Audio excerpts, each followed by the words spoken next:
Bom dia, gente. Meu nome é Yuri Barbosa. Essa é a aula dos primeiros povoadores da Terra.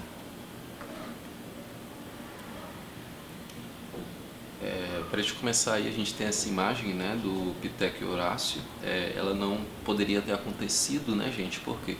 Porque os dinossauros foram extintos muito antes do surgimento do ser humano, né? Ou pelo menos esse ser humano próximo de quem a gente é. O ser humano ele vai surgir, né, há 2 milhões de anos, e os dinossauros vão ser extintos muito antes, né?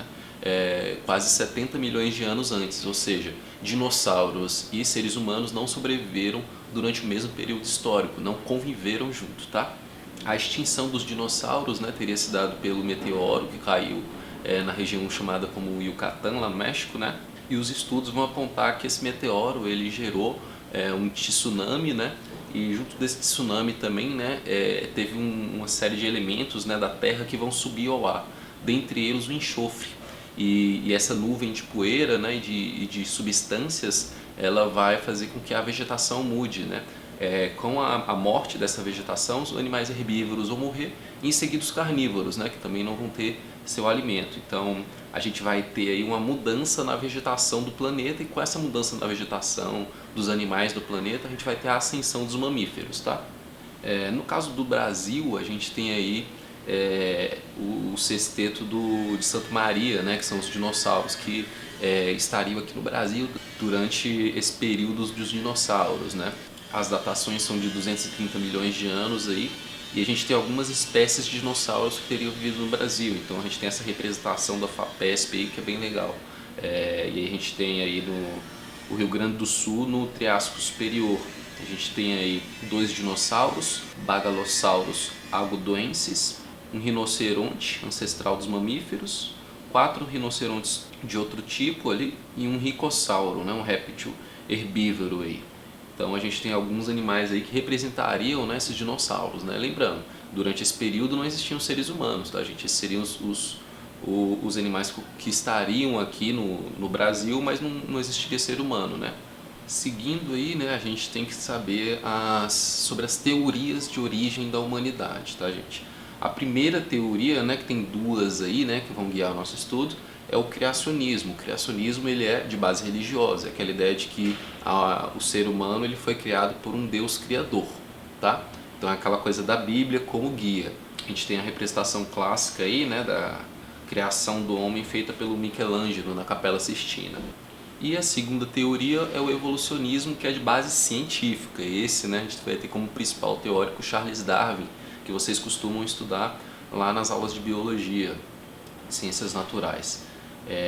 Então, nessa teoria do Darwin, né, os seres vivos eles originam-se de formas mais simples e estão em constante mudança, né? Com essa constante mudança, né, esse processo de evolução, a gente vai passar pela seleção natural, aquela ideia de que os mais fortes sobrevivem. Então, as espécies que não se adaptam à realidade, elas vão deixar de existir. A gente tem um exemplo, por exemplo, do Neandertal, né? Que viveu junto com o ser humano, né, há 28 mil anos, se não me falha a memória. A gente tem então aí os primeiros hominídeos, tá, gente, nesse processo de evolução, né, e dentre esses hominídeos, né, ao longo do tempo vão dar origem ao Homo, que seria já a espécie humana nossa, né. Então é essa ideia de que é um processo evolutivo, né, e ao longo de cada geração, né, as pessoas vão se adaptando, quem não se adapta deixa de existir. Primeiro os hominídeos, né, a gente vai ter no início, e depois dos hominídeos a gente tem o surgimento do homem. A gente tem aí ao lado a Lucy, né, que é um dos corpos aí mais antigos aí, né, que a gente vai ter lá na África. É simbólica, né, nesse estudo evolutivo, né, no entendimento dessa evolução entre hominídeo e homo, tá? A gente, né, seria o Homo sapiens sapiens, né, gente? O Homo sapiens sapiens, ele vai ter um cérebro, né, maior, que daria mais inteligência. Isso propiciaria, né, durante o processo evolutivo, que ele desenvolvesse a fala e habilidades, como costurar, tocar, esculpir, desenhar, né? Então você tem um avanço tecnológico aí. Durante esse processo de evolução, né, a gente vai ter aí junto, né, ao ser humano diversos hominídeos aí, né? E aí não existe, né, uma exatidão sobre esse mistério da árvore genealógica humana, né? é um campo que tem estudos constantes, né, mas tem muitas poucas pessoas nessa área, né, de paleontologia especialmente.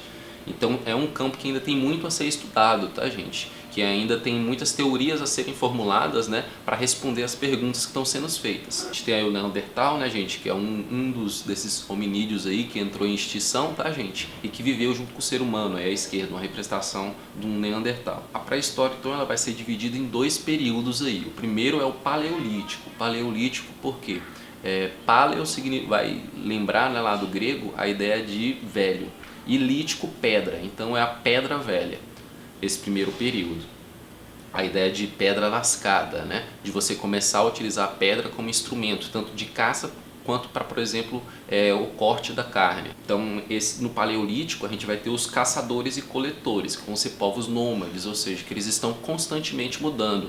Quando o clima em uma região não está propício ou não tem alimentos disponíveis, eles vão e mudam para outro, estão constantemente mudando. E eles vão ter domínio do fogo, né? Algo importantíssimo aí, né? Na alimentação desses hominídeos e desses homos, e uma digestão melhor, tá? Isso propicia o processo evolutivo desses povos. No segundo momento a gente tem o Neolítico, tá, gente? Neo de novo, tá? Então é a nova pedra, ou seja, uma pedra que não é mais lascada, agora ela é polida. Por quê? Porque é uma pedra agora que é melhor trabalhada, tá? E essa pedra melhor trabalhada vai propiciar um melhor rendimento daquilo que você está fazendo. Esses povos, eles já vão se tornar agricultores e pastores, por exemplo. Então, para você ser agricultor e pastor, você não deixa de ser nômade, você tem que parar de ficar mudando sempre. Você precisa ficar em um local específico para você poder fazer o cultivo, né, da agricultura, assim como cuidar dos animais, né? Então, esses povos, eles vão se fixar em alguns lugares e vão desenvolver, né, a agricultura, e vão cuidar também de animais como cabras, ovelhas e bois. Acredita-se aí, né, que a mulher é importantíssimo nesse momento da história e nessa mudança, né, do Paleolítico para o Neolítico. Por quê? Porque as mulheres que teriam propiciado essa agricultura, elas, pela observação delas da natureza, né, elas começam a observar que botando a semente no solo, né, essa semente ela vai dar algum fruto, né, uma árvore, né? Então as pessoas nesse processo de observação, né, as mulheres vão começar, né, a agricultura, né? A gente tem aí no mapa aí o surgimento da agricultura em diversos locais aí do planeta, tá, gente? Como resultado, né, da agricultura, do surgimento da agricultura durante o Neolítico, a gente vai ter a sedentarização, ou seja, esses povos não vão ficar mais mudando, eles vão se fixar em um local. A gente vai ter também novos instrumentos de trabalho, aquela ideia da pedra, né, gente? A pedra que era lascada, agora ela é polida, ou seja, você tem um desenvolvimento de técnica, e esse desenvolvimento da técnica vai propiciar novos instrumentos que vão propiciar, né, um avanço tecnológico, uma maior produção de alimentos e por aí vai. A gente tem também a difusão da cerâmica, né? A partir do momento que você tem muitos alimentos, você precisa tanto guardar esses alimentos como cozinhar de alguma forma. Então a cerâmica começa a se desenvolver durante esse período. Aí a gente vai ter também como resultado o aumento da população, né, gente? Se tem mais comida disponível, as pessoas tendem a aumentar o número populacional. Isso acontece em diversos momentos da história aí, tá? E por fim aí, né, gente, a gente sai da idade da pedra e a gente começa a entrar na idade do metal, que já é um outro desenvolvimento tecnológico que vai propiciar uma outra revolução, né, no mundo. Essa idade dos metais ela é dividida inicialmente pelo cobre, que é um metal maleável. Em seguida a gente tem o bronze, que já precisa de aquecimento, né, para você poder moldar. E por último o ferro, que ainda é mais sólido ainda, então precisa do aquecimento maior e de uma técnica maior. Então você tem um desenvolvimento da técnica dos metais aí ao longo do tempo, tá? Isso vai propiciar o quê? Um aumento da produção agrícola, né? Quando você tem instrumentos que facilitam o seu trabalho, isso tende a aumentar a produção, tá, de alimentos. E por último aí, né, importante a gente lembrar, né, que durante esse desenvolvimento dos metais, os povos bantus, né, eram conhecidos como aqueles que tinham o segredo da metalurgia, né? Os povos bantus são povos da África, né? E esses povos aí, né, têm uma tecnologia de metalurgia que é superior à da Europa durante o mesmo período, tá, gente? Ou seja, a África não é um lugar, gente, de atraso, é um lugar que tem também muita tecnologia, e tecnologia que está à frente, inclusive, dos europeus. É importante te lembrar isso por quê? Porque esses africanos eles vão ser tragos para o Brasil, e essa é uma tecnologia importante na resistência dentro de quilombos no Brasil, por exemplo. o domínio da metalurgia propicia que você se defenda melhor e ao mesmo tempo que você produza, né, agriculamente mais. Então é algo importante nesse contexto, tá? Do Brasil. Por fim, aí a bibliografia que eu usei, tá, gente, para montar a aula, são vários textos aí acadêmicos aí, uma reportagem, caso vocês queiram ver. Tem essa série do professor Walter Neves, A Saga da Humanidade, que é um professor da USP, né? Boa parte da aula foi a partir das pesquisas dele, né, que a gente monta essa aula. E aí ao lado alguns artefatos do Paleolítico, né, gente, umas pedras aí que as pessoas usavam, né, nesse período da pedra lascada e em seguida do Neolítico, né, da pedra polida. Coloquei aí 3 jogos, tá, gente? São jogos de pergunta e resposta sobre o período, então eles são bem legais para fixar o conteúdo.